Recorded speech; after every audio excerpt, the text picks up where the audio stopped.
Thanks.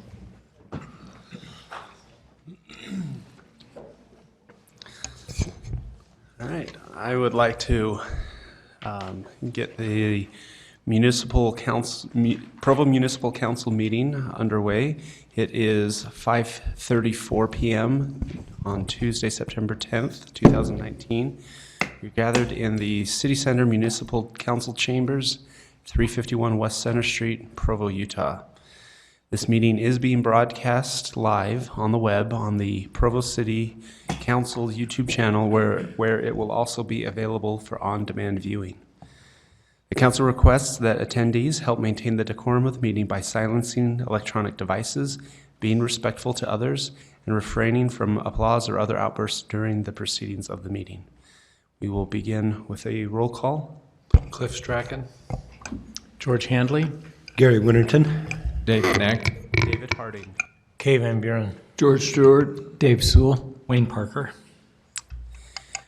We will open the meeting with a prayer given by Ms.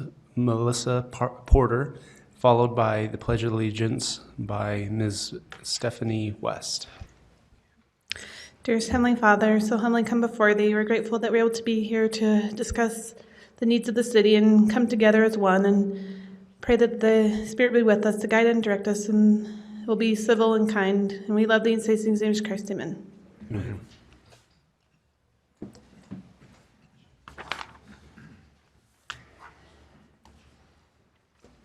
If everyone would please stand.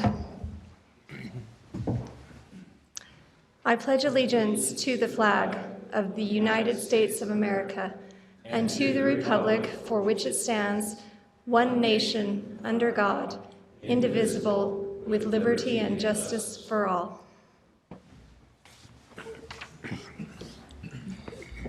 Thank you to the both of you. To begin, we will have a public comment, opportunity for public comment in the meeting. And if I could ask Mr. Jones to introduce this portion. I'd be happy to. Thank you, Mr. Chair. As indicated on the screen, a required public hearing will be held for certain agenda items prior to council action. After each such item has been presented, time to comment will be provided for all those who wish to speak. For items that do not require a public hearing, public comment will still be taken following presentation of the item, but will be limited to 10 minutes. At this time, 15 minutes have been set aside for an open public comment period, which is intended to allow comment on matters that do not appear on the agenda. Persons who speak during this time to an item that is on the agenda will not normally be afforded a second opportunity to speak during the comment period specific to that item. During any public comment period, each speaker will generally be limited to 2 minutes. Additional time may be given to individuals specifically invited to speak, such as applicants, neighborhood chairs, or others that may be representing additional persons. Please begin your comments by stating your name and city of residence. Due to noticing requirements, no formal action will be taken in this meeting on matters that do not appear on the agenda. Thank you, Mr. Jones. Those with comments are invited to approach the podium now.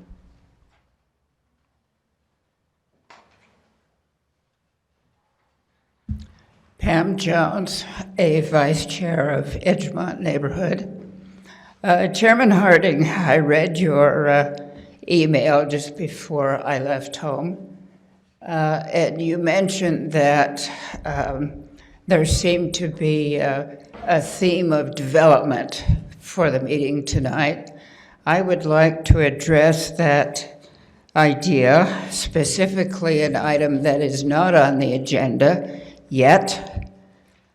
I would like to see development slow down. I have a lot of friends who feel like the nature and the culture of Provo is being drastically changed. Developers and others want to build as much as they can, as high as they can. And here I'm referring specifically to the Silverado development, where the Utah Community Credit Union currently is, just north of Lavelle Edwards Stadium. This is in a neighboring neighborhood, but it's close enough to where I live that it affects me.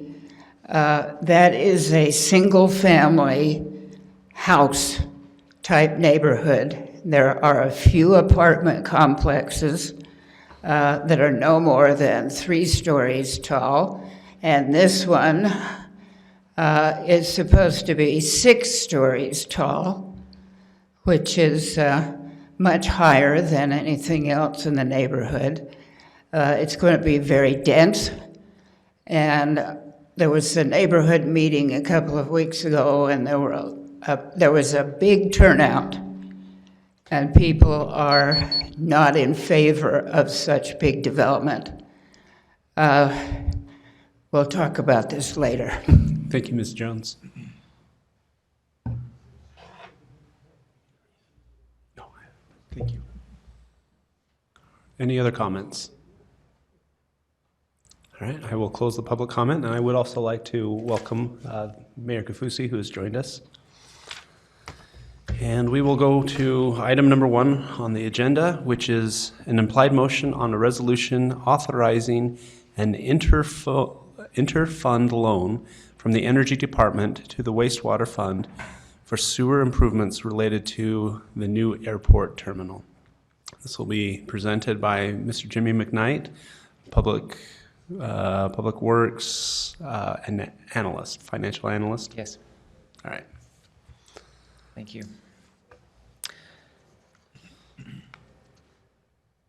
So this first item is an interfund loan from the Energy Department, from the Energy Fund to the Wastewater Fund. The reason for this interfund loan is our current 5-year CIP plan for the Wastewater Fund included $4 million in this upcoming fiscal year beginning July 2020 and FY21 for improvements at the airport. In order to take advantage of favorable conditions with a contractor that we have working on West Side infrastructure, as well as just a better timing for the overall project for the airport terminal to get it done now. We're requesting this approval in order to speed up this work for the wastewater portion of this project.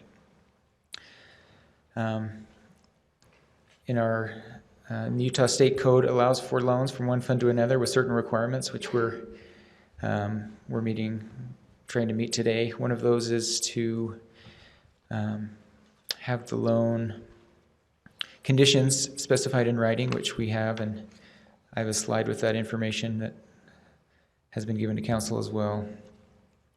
And a public hearing must be held, so I wanted to make sure that was noted on the on your previous slide. It said it was a comment, but this does require a public hearing as well. And then the loan must be authorized by resolution in a public meeting. The terms of the loan are, our intention is to have the loan amortized over the course of the project when we anticipate to begin next month, and interest accrue over that time period and be paid in July as soon as the new fiscal year begins. In order to do that, we would include in the budget $4 million to repay the loan in wastewater, as well as approximately $78,000 in the general fund included in next year's budget to pay the interest of that loan. In order to make this happen, the other item that needs to be done is an appropriation in the current year budget for $4 million, allowing the wastewater fund to spend the money loaned from the energy fund. So if you'll pause there for just a moment, let me read that item in, unless there's an objection from the council. I'll read that item in, and that way, if the public wants to speak to it, they can speak to either item, and then at the end, we will vote on these two items independently. So, just reading in item number 2, which is an implied motion on a resolution appropriating $4 million in the Wastewater Fund for sewer improvements on the west side of Provo City, including at the airport, applying to the fiscal year ending June 30, 2020. Okay. And as I mentioned, the appropriation affects the current fiscal year and would allow us to spend the money loaned from Energy. And then in the upcoming budget, we will include the funding necessary to repay the loan, both the principal and interest. Great. Are there any questions for Mr. McKnight? Thank you. So we will open this item, and as Mr. McKnight aptly made the observation, this is a public hearing, as well as, so public hearing for both items, both the Interfund Loan from the Energy Department Fund to the Wastewater Fund, as well as authorization to spend the $4 million out of the Wastewater Fund. So if anyone from the community would like to speak to this, come forward now.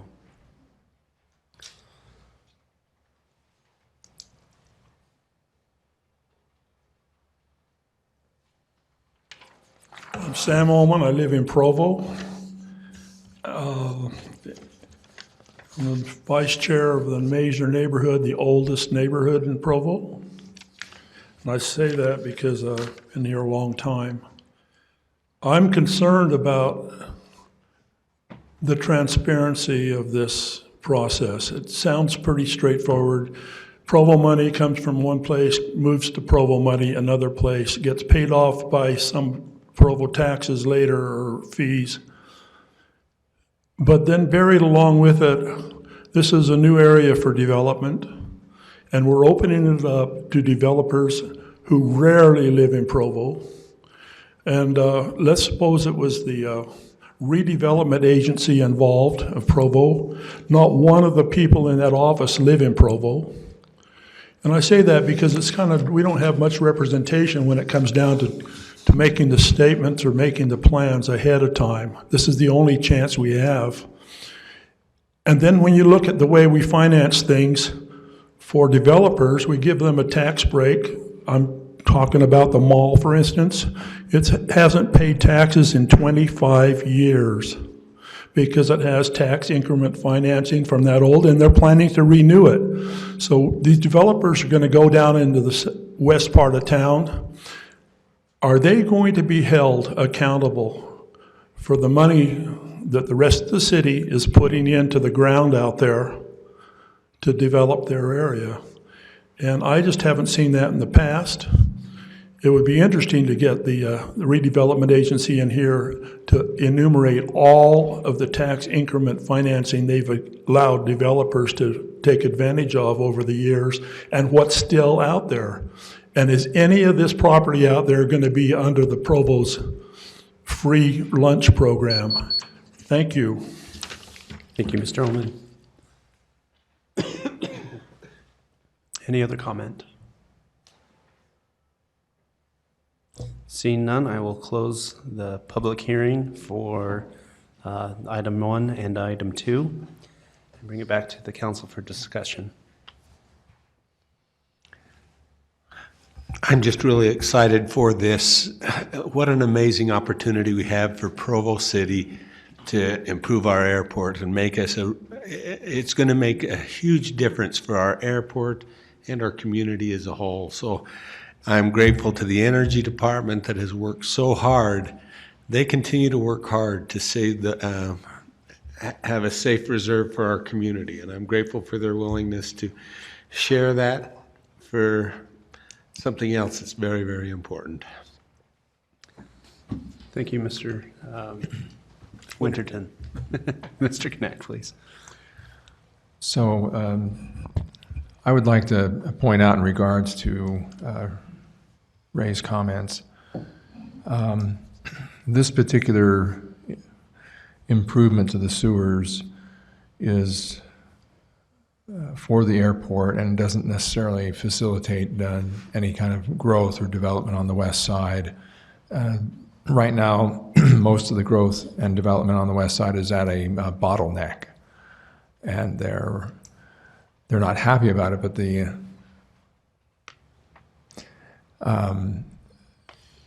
until we make improvements, and we have a plan, our current plan is like a 7-year plan, and it's kind of pay as you go.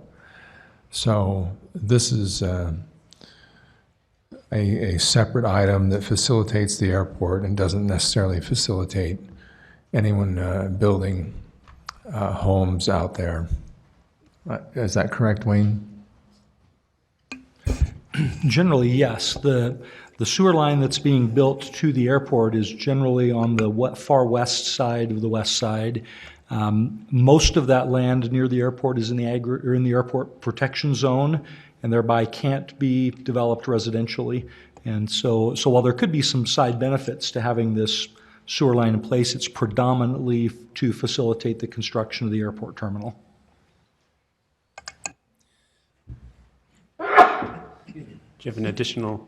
Just going to have Bryce bring up the map that shows the specific improvements at the airport that are being paid for by this appropriation. Great. Clearly shows the airport property and where the sewer lines are running. Great, thank you for that visual, that's helpful. I just wanted to mention, my understanding of this, correct me if I'm wrong, is this is a project that was slated for the next fiscal year. We're planning on doing it, but we have an opportunity. There's some advantage if we could start this 6 months earlier. And so this interfund loan, even though the state says we can borrow up to 10 years, this is really just a 6-month to 12-month loan that just allows us to take advantage of the situation by starting this 6 months earlier.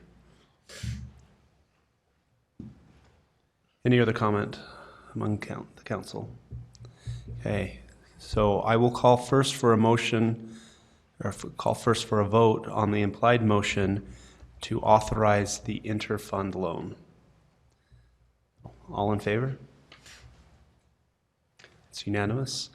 And now I will call for a vote on the implied motion appropriating $4 million in the Wastewater Fund for the sewer improvements that was just up on the screen. All in favor? That is also unanimous. We will now discuss an implied motion on an ordinance amending the zone map classification of real property generally located at 800 North University Ave and known as Amanda Knight Hall from public facilities to campus mixed use. And I believe this will be presented by Mr. Dustin Wright, Provo City Planner. Thank you, Council. This item you heard a few weeks ago for Amanda Knight Hall to undergo an opportunity to have the structure remain and to have it reverted back to its historic use for women's housing. And so the applicant has been here from the last meeting and heard that there was the concerns about the parking. And so the council directed him to go back and identify some ways to help mitigate some of the potential parking concerns. And he's provided a list of what those would be, and those were sent to you. I believe you guys might have received those earlier today, possibly. Okay. And so if you have specific questions about those or what he plans to do regarding that, he's here to address those options that he's looking to do to help mitigate the parking. That was kind of the major concern at the first meeting. So if there's any specific questions, I'd be happy to answer those. Dustin, there was a question that came up, sorry, There was a question that came up during the work session. Is there a preliminary project plan submitted for this development already or not yet? There's not on this one because it's an existing structure. Okay. So there's not going to be a new There build won't or be one. So the only thing submitted is just the application for the rezone. Is that right? Yeah. Okay. So at some point they'd submit their building permit and that would get reviewed and everything, but Okay, thank you. Well, maybe my questions are related then. I don't quite understand the process here, but I'm interested in, I mean, I like the proposal that was sent to us from Mr. Smith. I appreciate that very much. And I just want to encourage, I like that they're working with spin scooters and possibly a bike share station. I think that's a fabulous idea. I just wanted to, I mean, earlier today we talked about we're in the process of passing some legislation to improve and increase bike parking in the city. And so I'm hoping that there would also be adequate allotment for bike parking at the unit, because obviously if the bike share is one option, but a lot of other students, maybe even most, will, if you've got that strong language about no cars, or that you would prefer people to not have them, and it's been strongly discouraged that they bring them, that's going to be their most likely other mode of transportation. So I hope that's going to be part of the project. I don't know if that's my question earlier today was whether or not this potential legislation ends up sort of having some retroactive, or not retroactive, what's the word I'm looking for, pending legislation that would apply to this particular project or not. That seems to be still a little bit unclear, but I would still like to encourage Mr. Smith to look into those options. But thank you, I appreciate this explanation here. I think being pending legislation and they haven't applied for that permit yet, that would be applicable. Okay, so that will trigger it? Okay, all right. So, George, could you take a second and talk about outside storage versus inside storage? I think inside storage might be, if there's room in the building, the preferred thing for some people because of the security of inside storage for bikes. Well, yeah, Austin Taylor would be the person to, I know you've already been in conversation with him, but as far as bike safety and is concerned, people would prefer to not have to park their bike permanently in the weather, right? So if there's a covering to the bike parking, obviously the most safe option is inside of a building or inside of some structure, as opposed to just building the parking stands for the bikes and then assuming everyone's going to be happy with that, but in the wintertime, that's going to get kind of rough. So.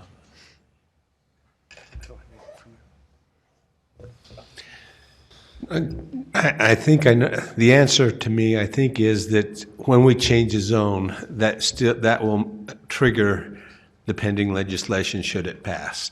I mean, we will have that. They will have to follow that because we are changing the zone. We already have an existing structure. And so that's not like grandfathering the structure because we changed the zone. Is that correct? Well, the last statement is correct, but this doesn't really have to do with the zone. I think as Dustin just said, what's going to happen is because this pending legislation was already pending before they submitting their building permit, then their building permit will be subject to the design requirements of this pending legislation if it's passed. And so I don't know if you've seen it already, but the requirement right now, what it would require if it passed for a multifamily dwelling that does not have a private garage for each unit, is it would require long-term bicycle parking of 0.5 spaces for each bedroom and a minimum of 2 per project, and a short-term parking of 0.05 spaces for each bedroom, minimum of 2 for project. And as Councilor Handley specified a few minutes ago, long-term parking would require either a bicycle room or a bicycle locker, or what was the third one? A bicycle or a secured parking area. So those are the requirements that are currently under consideration that would apply, because the permit would still have to be submitted. The application for the permit, excuse me. That makes sense. Any other questions for Mr. Wright? Okay, thank you. We'd like to invite Mr. Brandon Smith as the applicant to address us if he so wishes. Yes, good afternoon, Council. Thank you, Dustin. Appreciate it. I think you've all received a list and the number of items that we're addressing. We will be prohibiting parking as part of the standard lease, and then we will have an additional disclaimer that they're aware that parking is prohibited, and then we will allot 19 stalls that we will specifically lease separate from the lease agreement to address that. And then, of course, we've got a number of other items that we are going to be doing to help with public transportation and mitigate the need for parking. We have a space in the basement that we can't really use for an amenity due to the need for emergency exit, egress, et cetera. We're going to utilize that for storage, and I think that we're looking at using for a bike storage and kind of like a repair station inside the building and secured. So that aligns itself well with what you're suggesting, I think. And we're also going to be adding a few additional scooter and other type stalls on the, like moped type things on the eastern side of the property we're looking at. So there's a couple things that we are planning on integrating that should align itself well with that. But are there any questions about what we submitted? Okay.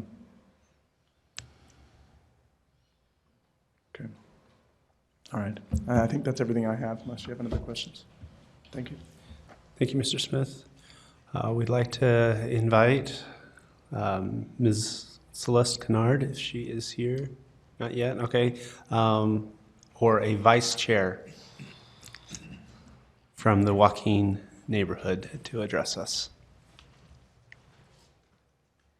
My name is Sandy Otting. I live at 15 North 500 East. We are really excited about the building being redone, and he's taken us through and shown us what they're going to do. Obviously, our biggest concern is parking. Personally, Susan and I feel like they're addressing it pretty well, better than most developments have in our neighborhood. As you may know, as you all probably know, we have such a problem with parking. But I do have one question. Can I ask him? Or do I? Go ahead and ask generally. Okay, one of the things he proposed is that there's parking at, what's it called, it was a letter that we got from Celeste. Old Academy. That there may be some parking there. I don't know if that happens, that's great. We definitely feel like 0.5, the village is 0.5 when they built that. We feel like this is closer to mass transit. They're addressing things right from the start, which is wonderful. And it's so close to campus. We feel there's no reason to have more than 0.5. And I don't know, we just feel like he's addressing most things. Thank you.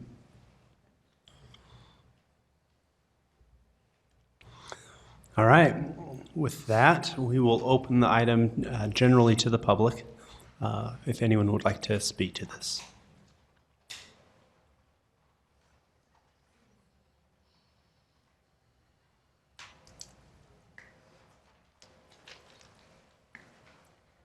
I guess my only concern about this project is how is it policed? And what is going to be done if somebody owns a car and lives there but isn't telling and is parking on the street? I mean, how do you know that and how do you control that? The parking is terrible in that area already. If you look at the Avenues condominium complex, which is right across the street from it, parking is every car on every side of the street. So that's my only concern that I hope the council considers. Ma'am, for the benefit of the recorder, can you state your name for the record, please? Sorry, I'm Valerie Paxman. Thank you, Ms. Paxman.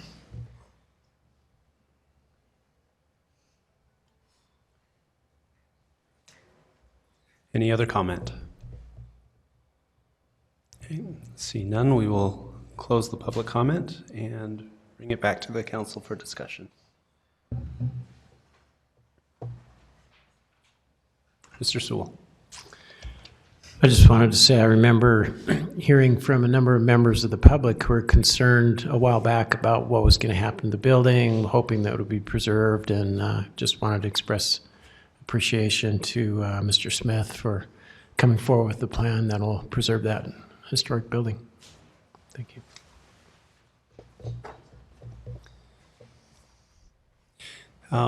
Because we just barely closed the public comment and I see that the neighborhood chair has arrived, I would like to reopen the opportunity for the chair to speak if she would so like. Thank you. I appreciate that. Celeste Kennard, Joaquin Neighborhood. I'm not positive what you covered since I wasn't here, but just basically that in my neighborhood, parking's a big dang deal. And historic preservation is a big dang deal. And I know that in the just as I look at this ratio as it applies to if the property was able to do just the 24 spots for the 64 beds, you know, that's a lot lower than we've had so far. And we know from Joaquin Village that 0.5 kind of is beyond the breaking point. However, I know that it makes a difference to be closer to campus. Like it just does. I also know that this place is going to attract something different than a lot of other places will. So I want to keep talking about it. I don't know if at the meeting you've talked anything about the Aspen management at all. One of the ideas was to have the contract extremely clear about you not being able to have a car. And I was really happy with the way they wrote those addendums. I'm not sure how you enforce those without a parking permit program. But I appreciate the lengths that Brandon Smith has gone to. He's been so easy to work with. And we're so thankful that that his company has considered buying this. But I'm a neighborhood chair of people that have a hard time parking. So it's important that both of those things are considered. Okay. Thank you. Sure. No, go ahead. Since public comments opened up again, please. I am sorry. I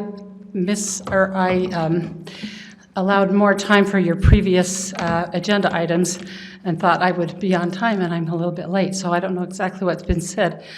My name's Diane Christensen, and I'm the chair of the Landmarks Commission, and that's the hat I'm wearing tonight. And I had wanted to, is there feedback? I feel like there is. Anyway, I just want to express, I don't think this is going to be a hard sell. I know you're working out certain details, but I want to express how thrilled the Landmarks Commission is that this has had a positive outcome. There's a long history with this building, as some of you know, and it hasn't always been it's been a little bit rocky road getting here. But I want to pay a special compliment to Brigham Young University and especially President Worthen for what we were able to accomplish here. As you know, at one point it was definite that this building was going to be demolished. and BYU was going to build a building that was similar in style, which they understood to be perfectly acceptable. It wasn't to the Landmarks Commission and to many others. And, but to their credit, President Worthen gave 3 of us from the commission an opportunity to come in and address him and his engineer. He didn't have to do that, but he did. And he gave us an hour of his time, which is like gold. And he listened to understand. And that was what was crucial. He didn't have his mind made up. I mean, he had information that he was working from, and so did the engineer. But they listened as we presented some options and explained a few things that they hadn't considered. And at the end of it, President Worthen agreed to bring this to the Board of Directors, which was quite a concession on his part. And we were extremely grateful. And it has had this outcome, which we are very happy with, and are excited to see what happens with this building in the future. There's so much about the building that's unique and wonderful. For one thing, it's one of the few non-dorm, well, what do I want to say? It's one of the buildings that was first named for a woman instead of a man. And so it has that little cachet, that little interest. And anyway, and it's just unique architecturally. There's so much about it, and you've probably got that in your information. And so we're thrilled and happy. We compliment the city, the university, and everyone who's had, and many, many residents who were very active, but appropriately so in expressing opinions and a hope that this building could be restored and used for the public and for the students. So that's all I wanted to say, mainly a compliment to BYU. It's a beautiful town and gown story that has a happy ending. And so I really hope you'll vote for this because we are very much in favor of it. And thank you very much. Thank you, Ms. Christensen.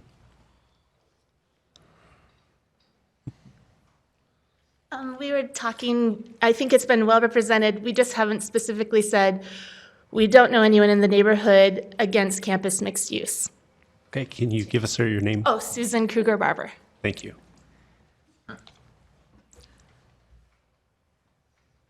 Would anyone else like to take advantage of this extended public comment portion? All right, I'll close it now for the second time. Any more comment from the council? I think I appreciate, I just want to echo, maybe summarize real quick, but echo what has been said. I really do think that this is a success story. Not all times where the public tries to engage with large institutions does it come out with such a positive outcome. I'm grateful for that, and I really liked your phrase, the listen to understand. And I think we, as the council, administration, and others in the city, will do well to remember that and strive to listen to understand. Appreciate Mr. Smith and his company for being willing to take on such a project, to the university, to the neighbors who really stepped up to advocate for this. I also appreciate the comments that were given about balancing between parking and historic preservation. These are two big dang deals, and we're trying to figure out the best way to balance that. And I'm grateful for the willingness of Mr. Smith to work with us on this as well. I'm hopeful that we will be coming with better solutions, ways to address the parking crunch that's in that part of our city. But we've got this question before us now, and I'm not totally comfortable with where we're at. I am worried that parking will be a problem, despite our best efforts. But taken on a whole, I will be supporting this ordinance. Just a question with the information that Mr. Smith has given us. This is not in the form of a development agreement necessarily. It's just this is what I will consider doing, more or less. Is that correct, Brian? Is that where we're at with this? I haven't seen or heard talk of a development agreement thus far. So I believe in others can chime in as well, but I believe 2 weeks ago we continued this and asked the developer to come back with a plan. But yeah, my understanding is we're not making this rezone contingent upon that plan. We just asked for a plan. He had indicated he was committed to making sure that there would not be more cars operated from there than they have parking spaces for, and we asked for a plan to see how is he going to make that happen, and so we've seen the plan now.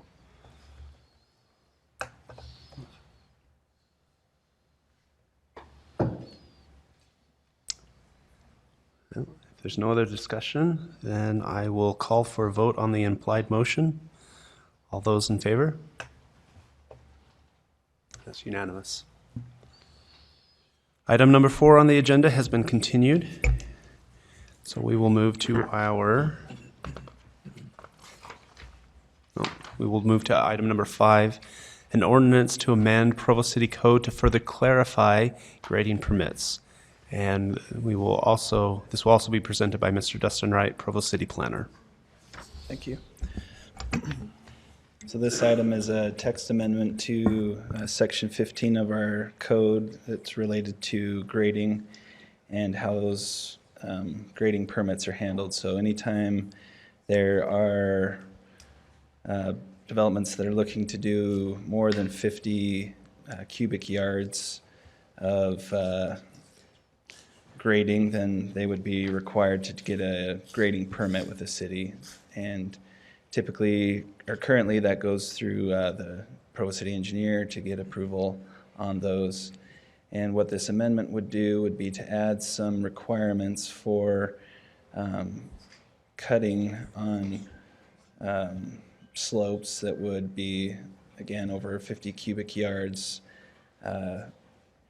other than, with the exception being to developments that are, or for one single family attached or detached dwelling would be excluded from that, but all others would be required to submit a project plan, would also be required to submit a revegetation mitigation plan and a bond for those improvements to either be made or reverted back to where they were in the event that the development didn't progress till it was completed. And so that is essentially what this ordinance text amendment is looking to do, is to add that to the code. And the Planning Commission reviewed that, or heard this item, and recommended their approval to the council. If there's any questions for me, I'd be happy to answer those, or perhaps our engineering department as well could answer any questions you have. Okay. Mr. Jones, could I ask you to briefly explain the changes that have been made to the proposal since it was heard by the Planning Commission? Yes, I'd be happy to, Mr. Chair. So 2 changes were made in the work session today. The first change was to add at line 5 the word cubic to just clarify a possible ambiguity. At line 6, the ordinance already says 50 cubic yards of material, but at line 5, it was missing the word cubic, so we added that. And then down at lines 19 and 20, we added a few words so that it now says, to clarify what the exemption was, because this subsection says that certain applicants for grading permits that involve cutting have to meet some special requirements. The previous version of the exemption said other than permits related to a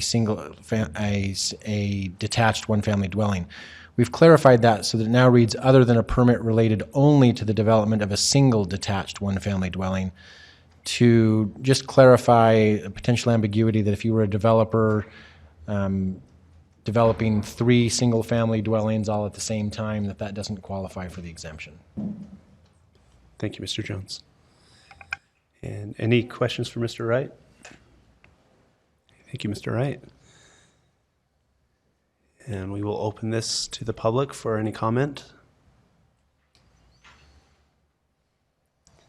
Seeing none, we will close public comment and bring it back to the council for discussion. And I'd like to note that this is our first hearing after an item has come from the Planning Commission. So by council rule, it can be continued at the request of a single council member.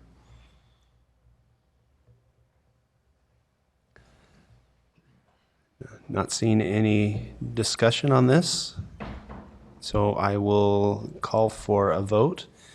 Those in favor? And that is unanimous. Mr. Chair? Yes, Mr. Sewell. Can I just mention one thing? I just wanted to thank Diane Christensen and several of the other citizens who kind of got the ball rolling on what eventually became the Foothills Protection Committee that kind of started the ball rolling and looking at some of these protections. So. Thank you for that. Sometimes, we roll through these items in 5 minutes, but they represent kind of the culmination of multiple years of effort. So thank you for that, and also thank you to the councilors who served on that committee that brought this forward. All right, and now for our final item of the evening, an implied motion on an ordinance to amend Provo City Code to establish minimum bicycle parking standards. This will be presented by Mr. Austin Taylor, Provo City's Parking and Sustainability Coordinator.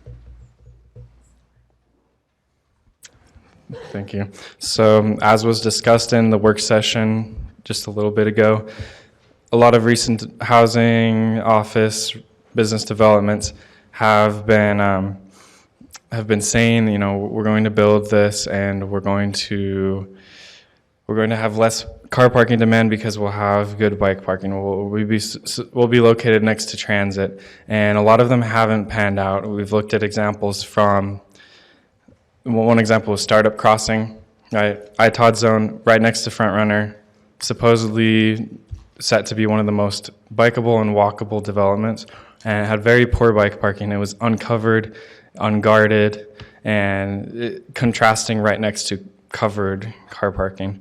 And so this city code would implement a few things that were suggested in the bike master plan. One is a requirement for quantity of bicycle parking in new developments. And the second is quality, the type of design. So they're design standards for short-term and for long-term to make sure that it's good quality. And this is something that also could allow developers to, if they adopt a higher standard of bike parking, to get a car parking reduction. Right after the work meeting, Mr. Jones and I talked about what we could do to make sure this doesn't conflict with current city code. And so we took out the provision for reduction of residential car parking through this. And so that wouldn't be in effect unless it were changed by the code that Robert Mills was talking to you guys about. So it seems like it's in line. Yeah, Bryce, if you could pull that up real quickly, just so we're all clear. So this would represent a change from what was in your materials and what was presented in work session. If you can scroll down, Bryce, to the next section. Keep going down to 050. Okay, so this first paragraph here was changed to clarify exactly what the table means. It now reads, the Planning Commission may grant a permit to reduce requirements for off-street parking if an applicant for such a reduction demonstrates compliance with the bicycle parking space requirements in the table below. Off-street parking may only be reduced if the Planning Commission approves a permit. So we tweaked that paragraph to clarify exactly what the table means. And then the other difference that you'll see from your earlier materials is the first few lines of the table applied to residential uses, and we've deleted those lines out of the table. That way, it doesn't conflict with other provisions that are currently in code. And the idea is that when the other proposal that you heard in work session today about reducing residential parking goes to the Planning Commission, that part of that proposal would be adding those portions back into this table. So with those changes, alluding to my comments in the work session earlier, if you were to make a motion to substitute this exhibit, the ordinance would be legally ready to go forward tonight if the council chooses to go forward tonight. So I have a question on this. The last sentence there before the table that's on the screen, if the Planning Commission approves a permit, I believe the other item that Mr. Mills is shepherding through that's just going to the Planning Commission now was trying to get away from using permits and going to project plan approvals. Is that? It's trying to, well, they're trying to do it away with conditional use permits. Perhaps using the word permit here in our speed wasn't the best choice of words. It was not intended to mean a conditional use permit. It's intended to just mean that an application has to be submitted and approved. Okay. If that makes sense. Thank you. Could you just rephrase it by saying off-street parking may only be reduced if the Planning Commission provides approval or grants approval? Right, or approves the application. Any of those would be fine. So, I'm going to have a proposal once we get a little bit later past, the public comment and whatnot, but.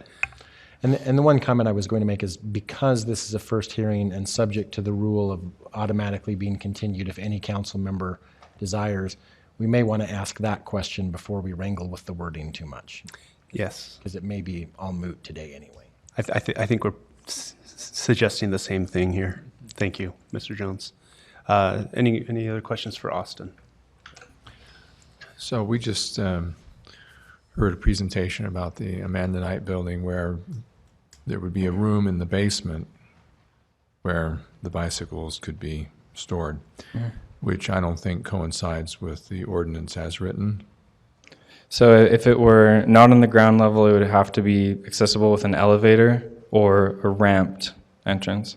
Okay, so they could make it work. So they could modify the stairs with a little ramp on one side, maybe? Yeah. Super. Thanks. What is considered multifamily? Is there a certain number? So if you have a duplex, it's... Yeah, anything more than one residential unit on a lot. Okay. I could be wrong, but I believe you have single family that can be detached, but single family attached, which would be duplexes, twin homes, townhomes are all considered single family attached. You don't get to multifamily until you get beyond like townhomes, once you get to stacked. But I could be wrong on that as well, but my understanding is, like a duplex or even townhomes are considered single family attached rather than multifamily. And that was part of the question I wondered about. If you had a duplex in the area, in the downtown area, that would they be required to ramp? Or could the people take it downstairs into their basement? And yeah, so Bryce, could you scroll up to the first section? Keep going. Keep going. Yeah, right there.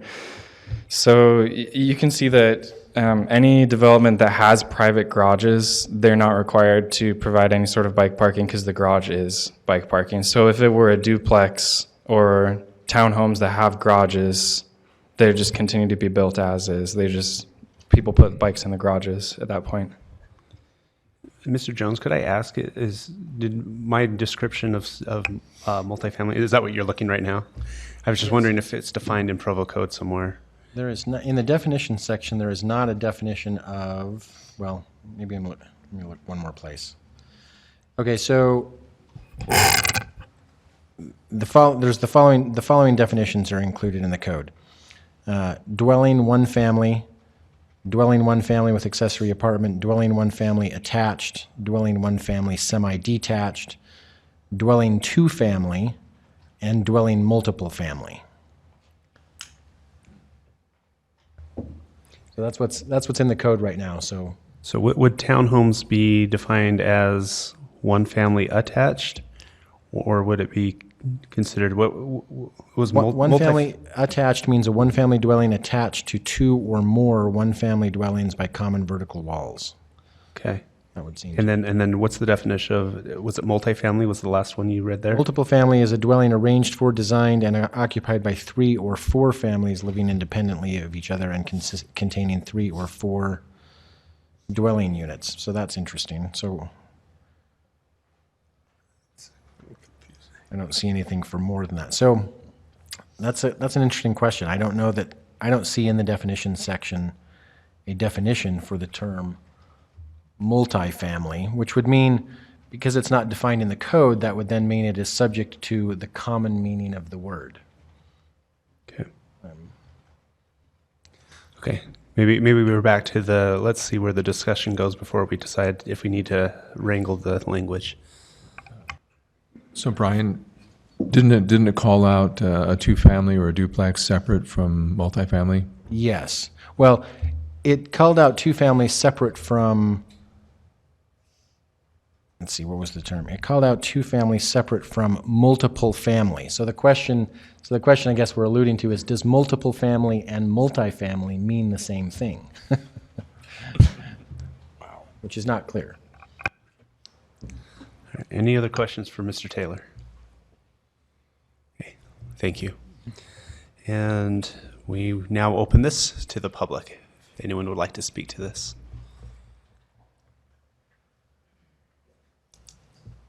My name is Stephanie West, and I live in the Provo neighborhood. So my family had a unique opportunity this last year. We lived for 4 months in the Netherlands, which is kind of the gold standard when it comes to biking infrastructure. And we came home from that very excited about it, even to the point that my oldest daughter started a bicycling club at Timpview High School now that we're back. And we are trying very much to use bicycles as alternatives to our vehicles as much as we can. And as we've been here in Provo, we're very appreciative of those who have been kind of the pioneers for our bicycle infrastructure here. And it's nice to see the improvements that are being made. And I just wanted to comment specifically on this to voice my support of something like this. This is a very small investment that can yield very big returns, I think, for us individually as well as a community. And I really hope that you will pass this. One question or suggestion that I would have, I have not actually read the language that's in here, is that we know that there are different varying levels of bicycle parking. We've kind of talked a little bit about that tonight. And so what I would ask is there some sort of language in here that defines a minimum level? Because to tell you the truth, some of the bicycle parking is not adequate, even though it's bicycle parking, what we have here. And I have not read all of this. I haven't seen specifically about commercial entities, whether or not it will apply to them. I would assume so. But I think that is also very necessary. So thank you very much. Thank you, Ms. West. Any other comment? Okay, I will close public comment and mention that the proposed legislation does talk about both quantity and quality, as well as takes in commercial buildings as well. All right, at this point, let's discuss it as the council. I think this is going to come back in 2 weeks or whenever we get it ready. So that's official request to continue this to the next meeting? That's an observation and a request. I think that's, okay. Yeah. Excellent. All right, so by rule, this is continued for 2 weeks. And then, but it may be helpful if there are, if there's anything that we want staff to look at in the meantime, maybe now would be a good time to talk about that. Mr. Sewell? Well, one obvious one, I would just ask if Mr. Jones could give us a recommendation on that ambiguity issue with the multi and multiple family and I think that's, let Austin and I and community development staff get together and work on that. I think it's probably a relatively easy fix, but I'd like to talk to them about what they think the best fix is. I'll just say something generically in support. I know we'll probably discuss this in greater detail. I just want to put my voice out there in support of improving our friendliness to the use of bikes. I'm personally about to invest in an e-bike, which is kind of an up-and-coming phenomenon. And I suspect that more and more people are going to be commuting by bike. And active transportation is just a wonderful thing. There's a tipping point, when you promote it and yet you don't have the right streets for it, or you don't have the right parking for it, or other kinds of accommodations, then it sort of doesn't work very well. And it actually can, riding a bike can be a dangerous thing on a bad street, or parking a bike in a place with inadequate parking can lead to theft, and et cetera, et cetera. But I think as a city, as we move more and more in the direction of providing this kind of infrastructure and support, and kind of becomes more a part of our city identity, I think we're going to find that it has great dividends for our community. So I'm very supportive of this and look forward to seeing it come back. Thank you, Mr. Hendley. I'm grateful, or I'm glad that we are holding off for 2 weeks. I think this gives the community a longer chance to see what's being proposed, to take a look at it. This will have impact, some cost ramifications for future developments. So I believe this was noticed a little bit later than the other items. So I'm glad that we'll have another 2 weeks for the public to digest this and get back to us. We had the discussion at the very beginning, and we were saying, well, let's see if this gets continued before we worry about wrangling the language. Do we remember what words we were considered wrangling at that moment? That was about the discussion about the use of the word permit. Permit, yes, thank you. Had a way to not use the word permit. I would ask that we take a look at that in the next 2 weeks, and particularly look at the wording that was developed for the piece that is just being sent to. If we can mirror that language, it seemed like that was really well written. Will do. Okay, thank you. Any other thoughts? Well, then we will close this item, and unless there's an objection, we will adjourn this meeting by unanimous consent.